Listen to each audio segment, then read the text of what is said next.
Hi friends, welcome back to another episode of Generation Films. My name is Alan. I'm American Ben. Right, so at the end of the Black Panther movie, basically Wakanda decides to give all of their technology and resources to the rest of the world. Well, there's a lot of countries around the world, especially in Africa, that have lots of natural resources. Right. There's uranium around the world, there's natural gas. Okay. There's lots of different precious metals around the world. They become a major player on the world stage or a major focal point of attention just because of these resources. But for a lot of these countries, these resources quickly become a headache. They oftentimes cause a lot of damage. You have multinational corporations coming in. The wealth that the government makes or these very rich individuals who control these resources doesn't get spread with the rest of the country.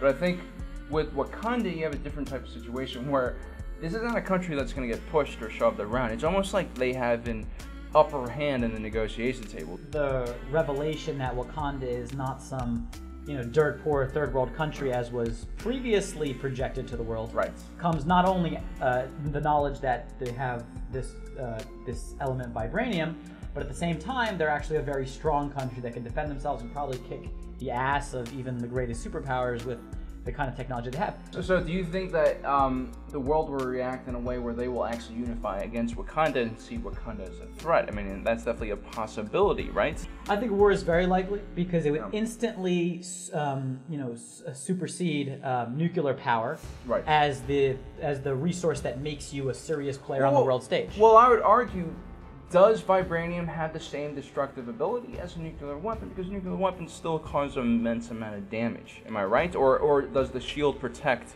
from? Does their shield protect from nuclear missiles? I think that it seems to me that the Wakandans were actually pretty responsible, with how they've used Vibranium. But let me look this up.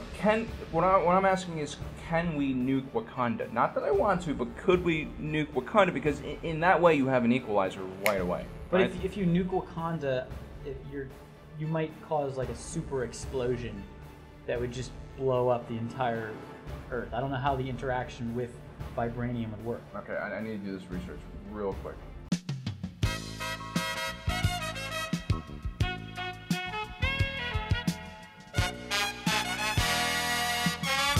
So to me, you can use Vibranium to create a whole team of super soldiers. So every country is going to know that you have to get this element to be able to continue to be a superpower on the world stage, right, and it's going to instantly create more security dilemmas between countries in the proliferation of Vibranium production. Right. I mean, it'll essentially change the conventional battlefield. You'll have super soldiers instead of sending 200-300 people into an operation with all the vehicles and everything. You send in like 3 guys who are bulletproof. Aside from that causing world war, global destruction, mass casualties, death, and all those kind of horrible things, how would it affect just kind of normal everyday life in countries? So I think the Wakanda people are thinking about it. I mean, that's the main reason why they want to spread this technology, and it's the beneficial parts of this technology. And I mean, it reconstructs Martin Freeman when he gets the CIA agent when he gets shot in the back. Right? It basically repairs what would become a paralyzing injury, and he repairs it within like a day. It's a medical technology. Medical technology. Would change. Like I like food delivery would probably always be on time. Space exploration, right? Infrastructure upgrades. Do you think that you have confidence that the world is going to be able to peacefully share access to Vibranium? I mean, the ideal situation actually is for Wakanda to take a role similar to what the United States has done. Because I would say Wakanda would kind of replace the United States as the premier world power. And why does the United States, at least right now, still have that ability? Is because our military power is pretty much unrivaled in most of the world. So we're able to flex our military muscle, get favors because of our military muscles, and then at the same time we do occasionally give our resources and help out certain countries. So if Wakanda were able to take that kind of role and say like, hey, listen, we're going to start putting our influence in major hotspots in the world. We're going to take a lead on Syria, take a lead on North Korea, start shoving our influence out there, and then once they have that influence, they'll be able to also start divvying out this technology. So I'm not sure if Wakanda, how heavily populated Wakanda is. If they're so small, maybe they're not big enough to even be a world power. Yeah. But if they are big and they have lots of people, millions, even just millions, we can already see from their ships that they definitely have the military might to be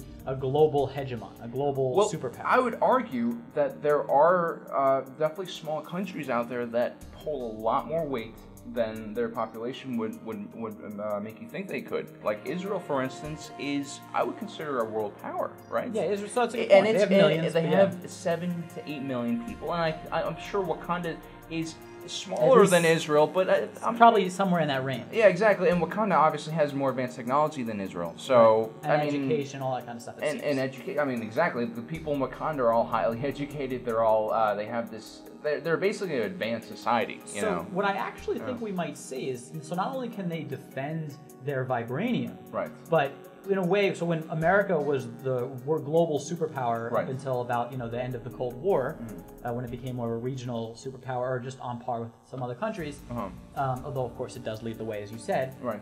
It was able to transmit its soft power to the rest of the world very impactfully. Right. I think that vibranium is going to vibrate soft power throughout the world. You know, right. it will change how people see and interact with the world. I mean, to the smallest degree, once this technology, let's say 10, 20 years, once this technology really becomes widespread, I mean, everything from your cell phone, from your TV, to your house, to your medical care, it's all going to be affected by Wakanda. The leader of the world. Everything, what they do, everybody will follow and do also. Maybe we'll even dress like Wakandans. You know, half of us will looking like Forrest Whitaker. Hey, I'll tell you what, man. I think pants are very restrictive. Once I shot a commercial and I had to wear a skirt in it, and it was one of the best feelings of my life.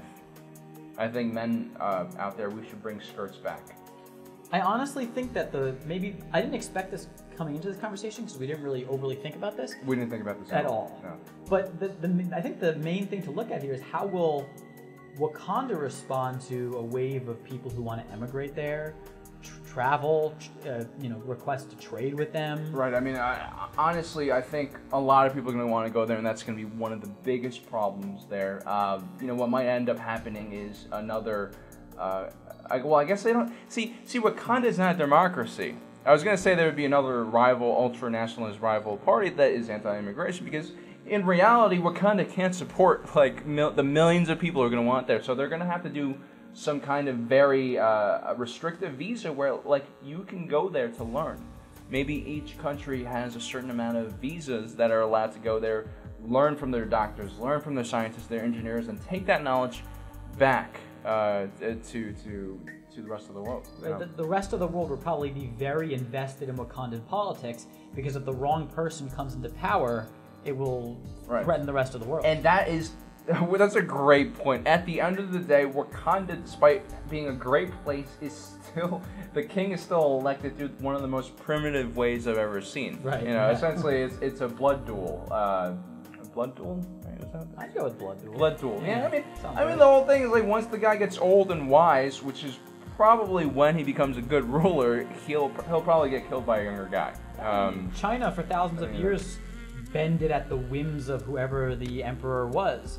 And so it was either more hostile, more friendly, more open. Right. And I have to imagine the world would just be waiting, just to see who would be the next ruler at all times. Yeah, you would have to depend on a benevolent monarch, which fortunately T'Challa seems like a pretty cool guy. He seems like a pretty cool guy, which I like. Yeah, so I think we can both agree that Vibranium and Wakanda dispersing this technology throughout the entire world would be a pretty positive thing, as long as it's done right. Yeah, absolutely. I mean, you can't stop the development of technology. Lots of bad things comes with it, right? Of course. So you have to do your best as a society to decide what's right and wrong, but you should celebrate what good technology brings with it, and certainly Vibranium would be the beginning of a technological revolution that would bring so many positives to the world and solve so many problems. Right, and it'll be a genuine test for humanity, whether we'll tear each other apart like animals or unite with this great gift given to us by aliens. Stupid aliens. Hashtag humanity first. Well, I hate aliens. Alright, you want to take us out? You take us out. Well, thanks for joining us today. We hope you did like it. If you did, please like, comment, and subscribe down below. And let us know in the comments what you think would happen if Wakanda became an actual serious player on the world stage and Vibranium was loose in the world.